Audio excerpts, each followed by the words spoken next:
Hello, to say that shit has been going down hard recently would be an understatement. For the past few weeks I have been bombarded with a lot of real-life shit. First of all, I got engaged. I'm also in the process of doing a career move, while simultaneously moving my stuff around. And on top of all that, the weekend, aka the only free time I have been occupied by my fiancé, smiley face. So with all of that shit happening at the same time, I might have missed a few weekly uploads, whoops. But anyways, I'm back once again, ladies and gentlemen. It's going to be a very special video, not only because we are approaching 300 subscribers, but also because we are looking at a very special car. Well, the car itself is not special at all, but the livery on that car is more special than the car itself, which is kinda ironic to think about. Anyway, this is the Ubermacht Cypher, and it is a bimmer. Just that. Nothing special at all. Honestly, I'm not a fan of the modern BMW cars. More on that in a bit.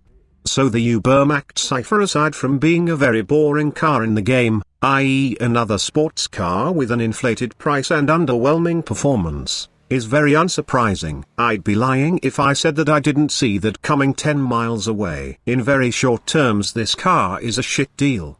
Unless you want to cosplay as the most wanted or just want to look like those rich Instagram knobheads. So the look is really boring, the performance is underwhelming, and the price is too much for a sports car with that look and that performance.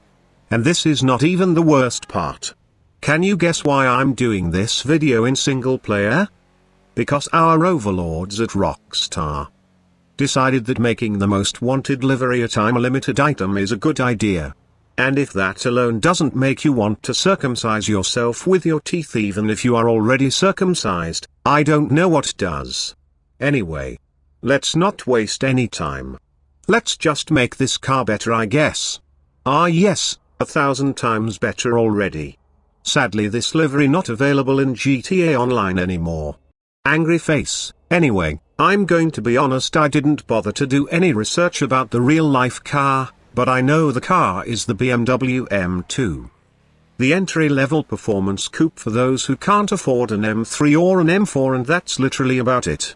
But what we are going to talk about is the livery. For all of you youngins, this livery belongs to a car that has been the staple of racing games for an entire decade. This livery belongs to the BMW M3 E46 GTR, the protagonist car in Need for Speed Most Wanted, the best-selling Need for Speed game of all time. And rightfully so. This game has the perfect balance between gameplay, story, progression, handling, and pursuit races. Sadly, these kinds of games don't exist anymore, and that is because the publishers and developers are more focused on the spectacle and how they can monetize a racing game without making it unbalanced, and aren't focused on what really matters. What really makes a god-tier racing game. Sadly, this has been plaguing the AAA racing games recently, but fortunately, that means that it's time for the indie developers to take it upon themselves to make the racing genres great again. Yes, I'm talking about games like Car X Street and Night Runners, because to be honest, these look like a very promising projects, and I can't wait to put my hands on them. Anyway, this is all what's for today, lads. I hope you liked this short but fun video. I will return sooner this time. Promise. But until next time, stay healthy, hydrated, and one love.